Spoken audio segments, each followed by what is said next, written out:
नमस्कार साथियों। आज का सेशन बहुत ही ज़्यादा इन्फॉर्मेटिव होने वाला है क्योंकि इसके अंदर हम डिस्कस करेंगे बहुत ही इंटरेस्टिंग थियरीज उस व्यक्ति के बारे में जिसके लिए बोला जाता है कि वो 60 लाख ज्यूज के मृत्यु का कारण है। वो व्यक्ति 5 करोड़ से ज़्यादा लोगों के मृत्यु का कारण है एंड वही व्यक्ति मेन कारण था वर्ल्ड वॉर 2 के होने का। हाँ, मैं बात कर रहा हूं अडोल्फ हिटलर की कि क्या अडोल्फ हिटलर सही मायने में उसने सुसाइड कमिट किया था कि क्या वो उसके बाद वो भाग गया था एक दूसरे जगह पर और वो वहीं पर रह रहा था। अब ये दोनों भी पर्सपेक्टिव्स को हम इस सेशन के अंदर देखेंगे। सबसे पहले हम ये जानेंगे कि अडोल्फ हिटलर जो था, क्या वो उसने सुसाइड कमिट किया? ओके, एंड अगर उसने सुसाइड कमिट किया तो क्या बेसिस थे उसके सुसाइड कमिट करने के? अब देखिए, इनिशियल इयर्स में 1940, 41, 42 तक जर्मनी एलाइड पावर्स के अगेंस्ट में जीतते जा रहा था। लेकिन 1943 ऑनवर्ड्स क्या हो गया ना कि जर्मनी हारने लग गया एंड 1943 में ये चीज निर्धारित हो चुकी थी कि जर्मनी हार जाएगा वर्ल्ड वॉर 2। लेकिन हिटलर को तो भी थोड़ा बहुत होप था कि कभी कुछ ना कुछ मिरेकल हो जाए और वो शायद यहां पर युद्ध जीत सकता है। तो उसने बस युद्ध को आगे खींचते चले गया 1945 तक। ये वो समय था जब अप्रैल 26 को सोवियत ने अंदर तक आ गए थे जर्मनी के। अब जर्मनी बीच में था, एक साइड से यूएसएसआर आ रहा था और एक साइड से वेस्ट के पावर्स आ रहे थे और जर्मनी को बीच में क्रश कर रहे थे। सोवियत बर्लिन तक आ चुका था अप्रैल 26 तक और ये चीज पता चल रही थी हिटलर को और हिटलर को तब लगा कि शायद अब ये हारने वाले हैं। इसके पहले से थोड़े दिन पहले से ही हिटलर जो है वो अपने बंकर के अंदर रह रहा था जिसको स्पेशली डिजाइन किया गया था जमीन के कुछ फीट नीचे और स्पेशल कंक्रीट से ताकि हिटलर को बचाया जा सके। अब हिटलर वहीं पर रह रहा था एंड अब हिटलर को लगने लग गया था कि अब उसकी हार निश्चित है। 1000 साल का जर्मन रूल का जो उसने सपना देखा था वो अब पानी में फिरने वाला था। तब 28 अप्रैल को जब वो अपने कमरे में लेटा हुआ था, उस टाइम पे उसको एक खबर मिलती है कि उसके जैसा एक और तानाशाह बेनितो मुसोलिनी उसको पकड़ लिया गया अपनी पत्नी सहित एंड उसको मार दिया गया, वो भी क्रूरता से। तब इसके दिमाग में ये सब चीजें आ रही थी कि क्या मुझे भागना चाहिए यहां से कि क्या मुझे सुसाइड कमिट कर लेना चाहिए। At that point of time वो खुद को मारने की बहुत ज्यादा सोच रहा था क्योंकि हिटलर ने अपने लोगों से यह वादा किया था कि वो ना ही कभी सरेंडर करेगा, ना खुद को अपना मजाक बनाने देगा, वो ना ही बर्लिन से कभी बाहर जाएगा, वो रादर नाजी लोगों के लिए एक शहीद के इमेज जैसा वो खुद को प्रोजेक्ट करेगा।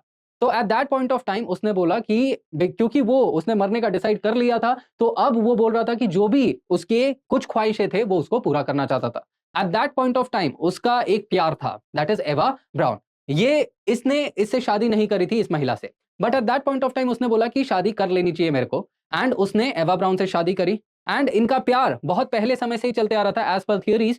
ये दोनों के बीच में रिलेशन बहुत पहले से था बट इन्होंने शादी नहीं करी थी, लेकिन इनके कुछ सुपीरियर ऑफिशियल जो ऑफिशियल्स थे, कुछ दोस्त थे, इन लोगों को पता था कि ये दोनों रिलेशन में हैं। At that point of time इन्होंने शादी कर ली। इनके जस्ट सुसाइड से कुछ समय पहले, मतलब एक दिन पहले इन्होंने शादी करी। शादी करने के बाद इन्होंने एक सेलिब्रेटरी ब्रेकफास्ट रखा जिसके अंदर इन्होंने सबको बुलाया, पार्टी दी एंड पार्टी देने के बाद ये लोग एक साथ कमरे में चले गए।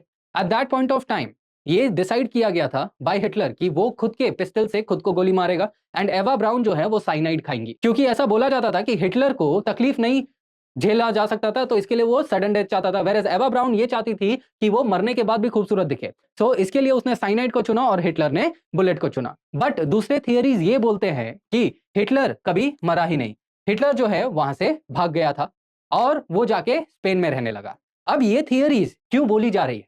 क्योंकि हिटलर का कभी कोई रिमेन्स मिला ही नहीं, हिटलर के बॉडीज नहीं मिले, कुछ फिजिकल मटेरियल एविडेंस नहीं मिला। तो ऐसा कैसे बोला गया कि हिटलर मर चुका है? क्यों डिक्लेयर किया गया? क्यों लोग इतने खुश हो गए? क्योंकि जब सोवियट्स उसके बंकर में गए थे और वो लोग ऐसे तैसे बस ढूंढ रहे थे चीजों को, जब वो पीछे बंकर के बाहर जब वो लोग वहां पर गए तो उनको वहां पर कुछ जले हुए चीजें मिलते हैं एंड वो जले हुए चीजें जब मॉस्को भेजा जाता है उस पर्टिकुलर टाइम पे जो जोसेफ स्टालिन होते हैं ये इनिशियली डिक्लेयर करते हैं कि हिटलर मर चुका है और उसी के बेसिस पे सब लोग खुशियां मना रहे होते हैं, बट कुछ समय के बाद ही जोसेफ स्टालिन ये डिक्लेयर कर देते हैं कि हिटलर भाग चुका है। तो ये चीज जो है ना, मिलिट्री एनालिस्ट बोलते हैं कि ये शायद जोसेफ स्टालिन ने अपने पॉलिटिकल गेन्स के लिए बोला रहेगा, बट शायद हिटलर ऑलरेडी मर चुका है क्योंकि इनके पास जो स्केलेटल रिमेन्स गए थे वो डेंटल रिमेन्स थे और वो डेंटल रिमेन्स को जब एनालाइज किया गया तो ये पता कर लिया गया था कि वो हिटलर के ही होंगे। बट इस चीज के ऊपर भी क्या हो रहा था, थियरीज रिवॉल्व कर रही थी। अब इस टाइम पे यूएसए को जवाब चाहिए थे, बट जो बर्लिन था वो सोवियत कब्जे में था एंड जो वेस्टर्न पावर्स थे इनको अलाउ नहीं किया जा रहा था बर्लिन के अंदर जाके तफ्तीश करने के लिए। 2 महीने तक अलाउ नहीं किया गया। फाइनली यूएसए को वहां पर अलाउ किया गया जाके हिटलर के चीजों को तफ्तीश करने का। But at that point of time also बहुत समय तक थियरीज रिवॉल्व होने लग गई और ये तक हो गया था कि नियर अबाउट 1 से 1.5 महीने तक यूएसए वालों को लग रहा था कि भाई हिटलर जिंदा है आफ्टर 30 अप्रैल 1945। और हिटलर हिटलर का जो डेथ सर्टिफिकेट है वो भी लगभग 11 साल आफ्टर 1945 रिलीज किया गया 1956 में, वो भी बगैर कोई मटेरियल एविडेंस के, क्योंकि बॉडी तो कभी मिली ही नहीं। अब ये चीज बोला जा रहा था कि अगर बॉडी नहीं मिली तो हिटलर गया कहां।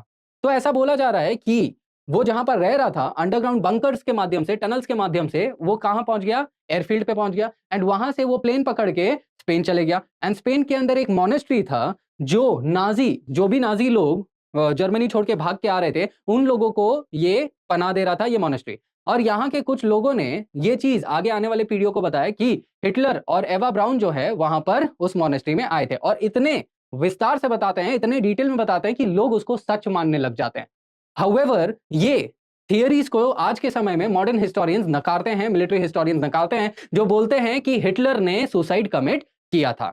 और वो इस बेसिस पे बोलते हैं कि हिटलर ने अपने डेथ से पहले ही क्या बोल दिया था अपने ऑफिशियल्स को कि भाई मैं जैसे ही मर जाऊं मेरे बॉडी को तुम जला देना, ताकि मेरे बॉडी का लोग मजाक नहीं बनाए, एक स्पेक्टाकल नहीं बनाए, ठीक है। एंड वही डेड बॉडी, वो जो रिमेन्स मिले थे उसी रिमेन्स में से ये कुछ डेंटल रिमेन्स मिले थे जिसको मॉस्को में तफ्तीश करने के लिए भेजा था, और इसको बोला गया कि हाँ ये हिटलर का ही है, क्योंकि यहाँ पर जो रूट कैनाल का एक एंगल था उस चीज में वो डॉक्टर्स, वो डेंटिस्ट को बुलाया गया जिन्होंने हिटलर का रूट कैनाल किया था, एंड उन्होंने ये तफ्तीश किया कि ये हिटलर का ही है। तो based on this it was a very controversial and mysterious death.